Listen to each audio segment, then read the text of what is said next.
Ukraine के Kherson से खबर, जहां रूसी सेना ने यूक्रेन की फौज पर भीषण हमले किए हैं। ऐसे हमले जिससे ज़ेलेंस्की की सेना का हौसला टूट जाए। पश्चिमी मीडिया का दावा है कि रूस के राष्ट्रपति भवन पर हुए ड्रोन हमले के बाद रूसी सेना ने खेरसोन में आधी रात बमों की बारिश कर दी है, जिसमें 21 लोगों की मौत हो गई है, जबकि कई लोग बुरी तरह से घायल हो गए हैं। बताया गया कि खेरसोन के जिन हिस्सों पर ज़ेलेंस्की की सेना का कब्जा हुआ है, वहां पर पुतिन के जवान पूरी ताकत के साथ हमला कर रहे हैं। दावा है कि रूसी सेना रिहायशी इलाकों को भी अब नहीं छोड़ रही है, क्योंकि अब पुतिन की सेना हर हाल में पूरे खेरसोन को अपनी मुट्ठी में करना चाहती है।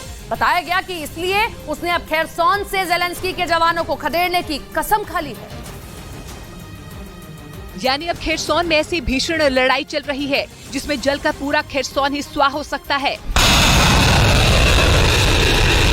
दावा है कि रात के अंधेरे में ही पुतिन की सेना ने यूक्रेन के जवानों पर चुन चुन कर मिसाइलों की बरसात की। यूक्रेन का आरोप है कि रूसी फौज ने रिहायशी इलाकों में भीषण बमबारी की, जिसकी वजह से 21 लोगों की मौत हो गई, जबकि कई लोग बुरी तरह से घायल हो गए हैं।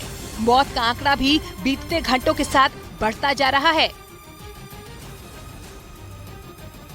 इस वक्त की एक और बड़ी खबर आपको बता दें, क्रेमलिन हमले पर रूस ने यूएस को घेरा है और हमले की निंदा न करने पर भड़का है रूस। यूएस में रूस के राजदूत ने की है निंदा। रूस में बताया कि यूएस का ये दोहरा चरित्र है। रूस का कहना है कि अमेरिका यूक्रेन को बढ़ावा दे रहा है। तो ये बड़ी खबर आप देख रहे हैं। रूस ने इस पूरे हमले को लेकर यूएस पर भी हमला बोला है और ये कहा कि ये जो हमले यूक्रेन कर रहा है, इसको बढ़ावा अमेरिका ही दे रहा है। लेकिन पश्चिमी मीडिया का दावा है कि पुतिन की सेना रूस के राष्ट्रपति भवन पर हुए ड्रोन हमले से बुरी तरह से खून की प्यासी हो गई है और इसीलिए उसे फर्क नहीं पड़ता कि उसने जो मिसाइलें दागी वो रिहायशी इलाके में गिरी या फिर ज़ेलेंस्की के जवानों को उससे नुकसान पहुंचा। वो बस किसी भी कीमत पर पूरे खेरसोन को वापस चाहती है। हालांकि पहले भी खेरसोन के करीब 80% हिस्सों पर रूस कब्जे का दावा कर चुका है, लेकिन अब वो इसे पूरी तरह से अपनी मुट्ठी में करना चाहता है। जंग की शुरुआत में रूस ने खेरसोन पर पूरी तरह से कब्जे का दावा भी किया था, लेकिन दावा है कि उसे यूक्रेन के भीषण हमलों की वजह से अपने पैर पीछे खींचने पड़ गए थे। इसीलिए खेरसोन अब पुतिन की नाक का सवाल बन चुका है।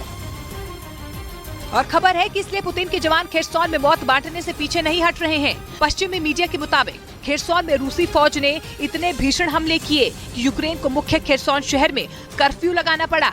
लोगों को घरों में रहने की चेतावनी जारी कर दी गई, क्योंकि पुतिन की सेना कब और कहां बम बरसा दे इसका कुछ पता नहीं।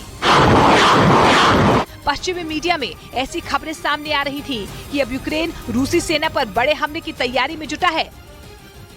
लेकिन इससे पहले कि वो अपने प्लान में कामयाब हो पाती, दावा है कि रूसी सेना ने यूक्रेन पर ही हमले तेज कर दिए, क्योंकि उसे ये बात बहुत अच्छे से पता है कि अगर यूक्रेन ने एक बार अपनी तैयारियां पूरी कर ली तो उसकी मुश्किलें बढ़ जाएंगी। पश्चिमी मीडिया के मुताबिक इसलिए उसने यूक्रेन की तैयारियों के बीच मिसाइल और बमों की बारिश करनी शुरू कर दी।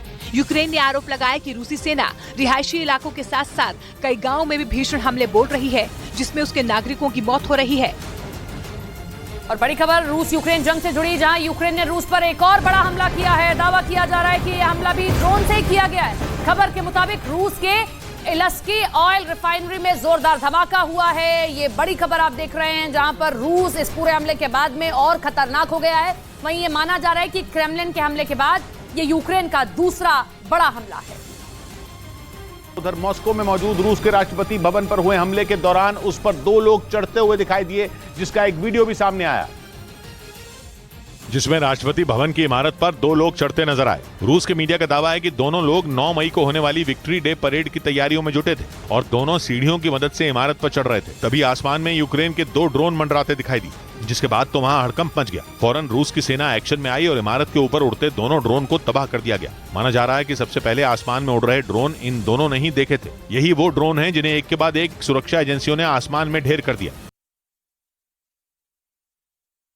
सिर्फ मॉस्को और कर्जब्रिज ही नहीं, रूस का एक शहर भी लगातार यूक्रेन के निशाने पर है। रूस ने दावा किया कि 2 दिनों के अंदर दूसरी बार ब्रयांस्क शहर में उसकी ट्रेन पर हमला किया गया। बड़ी बात यह है कि यह हमला भी रूस के ब्रयांस्क शहर में हुआ। रूस का यह शहर यूक्रेन की सीमा के काफी करीब पड़ता है। इसी वजह से आशंका जताई जा रही है कि इस हमले के पीछे भी यूक्रेन का हाथ हो सकता है, क्योंकि जैसे जैसे जंग आगे बढ़ रही है, रूस के शहरों पर हमले भी बढ़ते जा रहे हैं। रूस के बेलग्रद शहर को तो कई बार ड्रोन से निशाना बनाया गया। बेलग्रद शहर में कभी किसी तेल डिपो को ड्रोन हमले से बर्बाद किया गया तो कभी हथियारों के गोदाम को उड़ा दिया गया। लेकिन अब बेलग्रद के साथ ही रूस के ब्रयांस्क शहर में भी बार बार धमाके हो रहे हैं। पिछले 2 दिनों में तो लगातार 2 बार वहां ट्रेन को निशाना बनाया गया। एक रोज पहले ब्रयांस्क में एक मालगाड़ी को विस्फोट करके उड़ा दिया गया। इस हमले के बाद जो तस्वीरें सामने आई उनमें मालगाड़ी के कई डिब्बे पटरी से उतरे हुए नजर आए और वहां रूस के कई अधिकारी जांच करते हुए दिखाई दिए, क्योंकि मालगाड़ी के पटरी से उतरने से पहले वहां एक तेज धमाका हुआ था। ब्रयांस्क के गवर्नर के मुताबिक ये धमाका इतना जोरदार था कि काफी दूर तक उसकी आवाज सुनाई दी। उन्होंने दावा किया कि इस हमले के लिए काफी बड़ी मात्रा में विस्फोटक का इस्तेमाल किया गया। हालांकि इस बात की जानकारी नहीं दी गई कि यह विस्फोटक मालगाड़ी के गुजरने के रास्ते में रखा गया या फिर यह ड्रोन से किया गया कोई हमला था। लेकिन जिस तरह से ब्रयांस्क शहर को निशाना बनाया गया उससे तो यही लगता है कि यह ड्रोन से किया गया अटैक हो सकता है, क्योंकि अगर इस हमले के पीछे यूक्रेन है तो वो अपनी सीमा में बैठे बैठे आसानी से ब्रयांस्क में हमले को अंजाम दे सकता है, क्योंकि रूस का यह शहर यूक्रेन के उत्तर पश्चिम में सीमा के काफी करीब पड़ता है। यूक्रेन के चर्निव शहर से तो इसकी दूरी महज 350 किलोमीटर है। यानी रूस के इस शहर पर ड्रोन से हमला बोलना यूक्रेन के लिए कोई मुश्किल काम नहीं है। और इसीलिए यह माना जा रहा है कि ब्रयांस्क में जो भी हमले हो रहे हैं उसे जेलेंस्की की फौज ही अंजाम दे रही है। 2 रोज पहले भी ब्रयांस्क में एक मालगाड़ी को विस्फोट करके उड़ा दिया गया था, जिसके बाद रूस के मीडिया ने दावा किया था कि वो हमला यूक्रेन की तरफ से ही किया गया। और उस हमले की भी कई तस्वीरें सामने आई थीं, जिनमें मालगाड़ी का अगला हिस्सा आग की भयानक लपटों में घिरा दिखा। काले धुएं के गुबार से आसपास का पूरा इलाका ढका नजर आया। तब भी रूस ने दावा किया था कि मालगाड़ी के पटरी से उतरने से पहले धमाका हुआ था। यानी 2 दिनों में एक ही तरह से 2 हमलों को अंजाम दिया गया, जिसने रूस के माथे पर भी पसीना ला दिया। उसे यूक्रेन की सीमा के करीब मौजूद ब्रयांस्क शहर की चिंता सताने लगी, क्योंकि मार्च के महीने में तो वहां ऐसा हमला हुआ था जिसे रूस ने आतंकी वारदात तक बता दिया था। और उस हमले ने रूस के राष्ट्रपति पुतिन को बुरी तरह भड़का दिया था। उन्हें इस बात का यकीन ही नहीं हो रहा था कि यूक्रेन ने उनकी सीमा में घुसकर इतना बड़ा वार कर दिया, क्योंकि ब्रयांस्क शहर में एक कार में बैठे लोगों पर फायरिंग की गई, जिसमें 2 लोगों की मौत हो गई थी, जिसके बाद रूस ने इसे आतंकी हमला करार दे दिया था और आरोप लगाया था कि इसके पीछे जेलेंस्की के सैनिकों का हाथ है।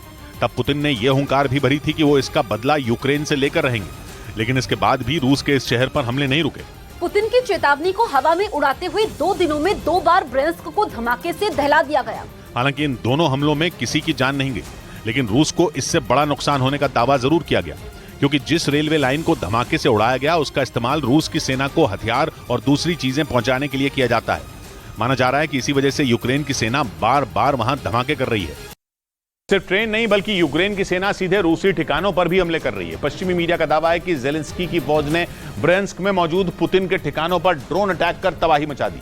सूत्रों का दावा है कि ब्रयांस्क में तैनात रूस के कमांडर ने इसकी जानकारी फोन पर पुतिन को दी और यह दावा किया कि यूक्रेन ने एक नहीं बल्कि 5 ड्रोन एक साथ रूसी ठिकाने की तरफ भेजे, जिनका इरादा वहां मौजूद सभी सैनिकों को जान से मारने का था। लेकिन इससे पहले यूक्रेन अपने इस मिशन में कामयाब हो पाता, रूस को इसकी भनक लग गई और वहां मौजूद सैनिकों ने 5 में 2 ड्रोन गिरा दिए। पश्चिमी मीडिया के मुताबिक 2 ड्रोन इस दौरान खुद ही धमाके से उड़ गए, जबकि एक अब भी लापता है। जानकारी के मुताबिक 1 मई को हुए इस हमले में रूस के एक भी सैनिक की जान नहीं गई, पर उसका एक एयरक्राफ्ट बर्बाद हो गया।